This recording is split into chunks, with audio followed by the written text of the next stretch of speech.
குட்ட குட்ட குனிறவனும் முட்டாள் தான், குனிய குனிய குட்டுறவனும் முட்டாள் தான். நம்மள அடிச்சா யாரா இருந்தாலும் திருப்பி அடிக்கணும். ஜால் டைம்ஸ் நேயர்களுக்கு அன்பு வணக்கங்கள். இப்போ நம்ம யாருக்கிட்டையாவது போய் கேட்குறோம். என்ன கேட்குறோம்? நீங்கள் யாருக்கு ஓட்டு போட போகிறீங்க அப்படின்னு கேட்குறோம். அவங்க என்ன சொல்லுவாங்க? ஒன்று நரேந்திர மோடி அவர்களுக்கு ஓட்டளிக்க போகிறோம் அப்படின்னு சொல்லுவாங்க, இல்லைன்னா இப்படி ராகுல் காந்தி அவர்களுக்கு ஓட்டளிக்க போகிறோம் அப்படின்னு சொல்லுவாங்க, இல்லைன்னா அவங்க கட்சி பேரை சொல்லுவாங்க. ஆனால் இவங்க யாருக்குமே நம்ம ஓட்டளிக்க போகிறதில்லை அப்படிங்கிறது தான் உண்மை. நம்ம யாருக்கு ஓட்டு போட போகிறோம் அப்படின்னா, நம்ம தொகுதி சார்ந்து நாடாளுமன்றத்திற்கு ஒரு உறுப்பினரை தேர்ந்தெடுத்து அனுப்ப போகிறோம். அந்த உறுப்பினருக்கு தான் நம்ம ஓட்டு போட போகிறோம் அப்படிங்கிறது தான் உண்மை. அப்போது இந்த எம்பி அப்படிங்கிற நாடாளுமன்ற உறுப்பினர், மெம்பர் ஆஃப் பார்லிமெண்ட் அப்படிங்கிறவரை நம்ம தேர்ந்தெடுக்கிறோன்னு வைங்களேன். அந்த எம்பினால் என்ன செய்ய முடியும்? முதல்ல அவருடைய அதிகார வரம்பு என்ன அப்படிங்கிறது நம்ம எல்லாருக்குமே தெரிஞ்சாகணும். அவருடைய அதிகார வரம்பை நம்ம இந்திய அரசியலமைப்பு சட்டம் என்ன சொல்லுது அப்படிங்கிறதையும் நம்ம கூர்ந்து கவனிக்கணும். முதல்ல ஒரு எம்பி இப்படி தான் இருக்கணும், இந்த மாதிரி இந்த செயல்கள்லாம் செய்யணும்னு ரொம்ப வரையறுக்கப்பட்ட அதிகார வரம்பு அப்படிங்கிறது அரசியலமைப்பில் இல்லை. இருந்தாலும் 105வது ஆர்டிக்கிள் செக்ஷன் 3 அதுதான் இந்த எம்பிக்கு என்னென்ன பவர்ஸ், அதாவது அதிகாரங்கள் என்ன, அவங்களுக்கு என்ன சலுகைகள், இதையெல்லாம் சொல்லக்கூடிய ஆர்டிக்கிள். அது என்ன சொல்லுது அப்படிங்கிறதையும் நம்ம பார்க்கணும். முதல்ல ஒரு எம்பி அப்படின்னு நம்ம அனுப்பி வைக்கிறவர் நம்ம தொகுதி சார்ந்து நிறைய டிஸ்கஷன்ஸில் பங்கேற்கணும். இப்போ கூட நீங்கள் பார்த்துருப்பீங்க, ரொம்ப லீஸ்டான டிஸ்கஷனில் பங்கெடுத்த எம்பி, ரொம்ப அதிகமான டிஸ்கஷனில் பங்கெடுத்த எம்பி அப்படின்னு தரவரிசை பட்டியல் வெளியிடுற மாதிரியெல்லாம் நிறைய செய்திகள் நமக்கு வருது. ஆக அந்த டிஸ்கஷன் உங்கள் தொகுதி சார்ந்ததாக இருக்கலாம், இல்லைன்னா உங்கள் மாநிலம் சார்ந்ததாக இருக்கலாம், இல்லை இந்த நாடு மொத்தத்துக்குமான ஒரு டிஸ்கஷனாக இருக்கலாம். அந்த டிஸ்கஷனில் உங்கள் எம்பி பங்கேற்கணும். அவர்னால அந்த டிஸ்கஷனில் சஜஷனும் சொல்ல முடியும். இப்போ டிஸ்கஷன்லாம் எதுக்கு நடக்கும்? ஒரு சட்டத்தை நிறைவேற்றுவதற்காக. நாடு முழுவதும் ஒரு சட்டத்தை நிறைவேற்றணும்னா கண்டிப்பாக பாராளுமன்றத்தில் டிஸ்கஷன்ஸ் வச்சாகணும், டிபேட்ஸ் வச்சாகணும். அதில் சஜஷன் சொல்லலாம், இந்த மாதிரி இதில் கொஞ்சம் மாற்றங்கள் இருக்குது, இந்த மாற்றங்கள் பண்ணுங்க, அந்த மாதிரியும் பண்ணலாம். இது போக ஒருவேளை அந்த பில் அதிகாரத்தில் இருக்கக்கூடியவர்களால் துஷ்பிரயோகம் செய்யப்படும் பொழுது, தங்களுக்கு ஏற்ற மாதிரி ஒரு சட்டத்தை நிறைவேற்றதுக்காக ஒரு குரூப் முயற்சிக்கும் போது ஒரு எம்பி நினைச்சா கூட அதை தடுத்து நிறுத்தலாம், அதற்கு எதிராக வாதங்களை வைக்கலாம். இதுவும் ஒரு எம்பியுடைய அதிகாரம் தான். இது இப்படியெல்லாம் அந்த டிஸ்கஷன்ஸ் எல்லாம் இருக்குது. அப்புறம் தனியாக சட்டம் இயற்றலாமா அப்படிங்கிற ஒரு கேள்வி இருக்குது. தனியாக ஒரு பில் பாஸ் பண்ணுறதுக்கு எம்பிக்கு எல்லா விதமான உரிமையும் உண்டு. சட்டம் இயற்றுவதற்கு மினிஸ்டராக இருக்க வேண்டும் அப்படிங்கிற தேவை கிடையாது. அவர் அமைச்சராக இல்லாட்டியும் ஒரு பாராளுமன்ற உறுப்பினராக இருந்தாலுமே போதும்.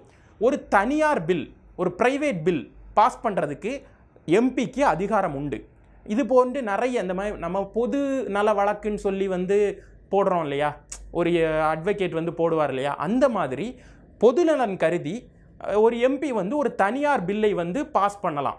அந்த மாதிரி இந்த ஒரு மக்களுக்காக, இல்லைனா ஒரு குறிப்பிட்ட சமூகம் கீழே இருக்குது, அடித்தட்டில் இருக்குது, அவங்கள மேலேற்றுவதற்காக அப்படின்னு சொல்லி அந்த ஒரு பொதுநலன் கருதி ஒரு தனியார் பில் பாஸ் பண்ணதுக்கான அதிகாரம் இருக்குது. இதெல்லாம் பாராளுமன்றத்தில் ஒரு எம்பிக்கு இருக்கக்கூடிய பவர். இது போக இப்போ நேஷனல் எமர்ஜென்சி, ஸ்டேட் எமர்ஜென்சி இப்படியெல்லாம் சொல்கிறாங்க இல்லையா, இந்த அவசர பிரகடனம் அப்படின்னு சொல்லக்கூடிய இந்த எமர்ஜென்சிஸ் எல்லாத்தையுமே அப்ரூவ் பண்ணுற அதிகாரமும் ஒரு எம்பிக்கு உண்டு. இதெல்லாம் போக ஒரு தொகுதிக்குள்ளே வரும்போது அவர் என்னையா செய்வார்? இப்போ நம்ம ஓட்டு போடுறோம், நம்ம தொகுதிக்கு ஒன்றுமே செய்யலைன்னு இப்போ நிறைய வேட்பாளர்களை எல்லாம் பிரச்சாரம் பண்ண விடாமல் விரட்டுற மக்கள்கள் நம்ம நாட்டில் இருக்காங்க. அப்போது அந்த வகையில் ஒரு எம்பி தொகுதிக்கு என்ன செய்யலாம் அப்படிங்கிறது இருக்குது. இப்போ தொகுதி எம்பி ஆகிறார்.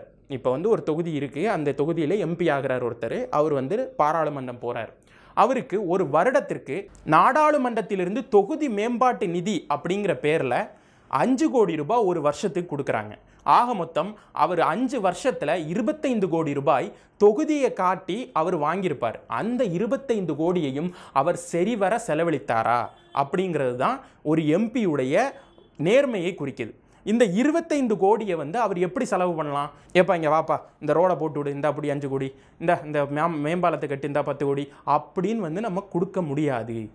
எம்பிக்குன்னு சில வரையறைகள் இருக்குது. எம்பி மாவட்ட நிர்வாகத்திட்ட பொறுப்பான அளவில் அந்த வேலைகளை ஒப்படைச்சி முறையான வகையில் டெண்டர் விட்டு அந்த டெண்டர் மூலமாக தான் இந்த குளம் குட்டை எல்லாம் வெட்டுறாங்க இல்லையா, இந்த மாதிரி பல சேவைகளும் மாவட்ட நிர்வாகம் வழியாகத்தான் எம்பி வந்து இதை பண்ணி ஆகணும் அப்படின்னும் இருக்கு. ஆக இந்த 25 கோடி அப்படிங்கிறது வந்து எல்லா தொகுதிகளுக்கும் பாரபட்சமின்றி ஒதுக்கப்படுற நிதி. இது போக சிறப்பு நிதி, அதுக்கு பிறகு ஸ்டேட் வைஸ் சென்ட்ரல் வைஸா எல்லாம் நிதியை யூஸ் பண்ணி இங்கே நிறைய வந்து ஸ்பெஷல் திட்டங்கள்லாம் வந்து அது தனியாக வந்து பண்ணிக்கிட்டு தான் இருக்காங்க. இது வந்து நாடாளுமன்ற தொகுதி நிதி அப்படிங்கிறது தனி. இப்போ இதெல்லாம் முடிஞ்சுது. இப்போ ஒரு எம்பி வந்து நீங்கள் செலக்ட் பண்ணி அனுப்பி அவர் வந்து உங்களுக்கான இதெல்லாம் பண்ணிட்டார். இப்போ அவர் சரியாக பண்ணாரா அப்படிங்கிறது நமக்கு தெரியணும். அதற்காகத்தான் தகவல் அறியும் உரிமை சட்டம் அப்படின்னு ஒரு சட்டம் இருக்குது. அந்த தகவல் அறியும் உரிமை சட்டம் மூலமாக நம்ம தொகுதி எம்பி வந்து கரெக்டாக அந்த நிதியெல்லாம் பயன்படுத்தி இருக்காரா அப்படிங்கிறத கேள்வி கேட்கலாம். ஆனால் மக்கள் இன்னைக்கு யாருமே கேள்வி கேட்கக்கூடிய நிலையில் இல்லை. அவங்களுக்கு கேள்வி கேட்க தெரியலையா இல்லை கேள்வி கேட்க மறுக்கிறாங்களா அப்படிங்கிறதும் ஒரு விவாதத்திற்குட்பட்ட ஒரு விஷயம். ஆக இதுதான் ஒரு எம்பியுடைய அதிகாரம். இதை தாண்டி எம்பி வந்து நிறைய தொகுதிக்காக நிறைய குரல் கொடுக்கலாம். இப்போ தொகுதியில் ஒரு பிரச்சனை இல்லை தொகுதியில் வந்து ஏதோ ஒரு தேவை இருக்குது அப்படிங்கிற போது அதை தேசிய விவாதமாக எடுத்து செல்லும் அளவிற்கு அவருக்கு வந்து பவர் உண்டு அப்படிங்கிறதும், எப்போதெல்லாம் நம் உரிமை மறுக்கப்படுகின்றதோ அப்போதெல்லாம் நம் குரலாகவே நாடாளுமன்றத்தில் ஒலிக்கக்கூடிய குரல் நாடாளுமன்ற உறுப்பினர். ஆக இது வந்து ரொம்ப முக்கியமான ஒரு பதவி. அந்த முக்கியமான பதவிக்கு தகுதியான வாக்காளர்களை தேர்ந்தெடுத்து அனுப்புங்க அப்படிங்கிறத வேண்டி விரும்பி கேட்டுக்கொள்கிறோம். இதுபோன்ற அரசியல் நிகழ்வுகளை அறிந்து கொள்ள, தெரிந்து கொள்ள, பகிர்ந்து கொள்ள ஜால் டைம்ஸ் சேனலுக்கு சப்ஸ்கிரைப் பண்ணுங்க. நன்றி.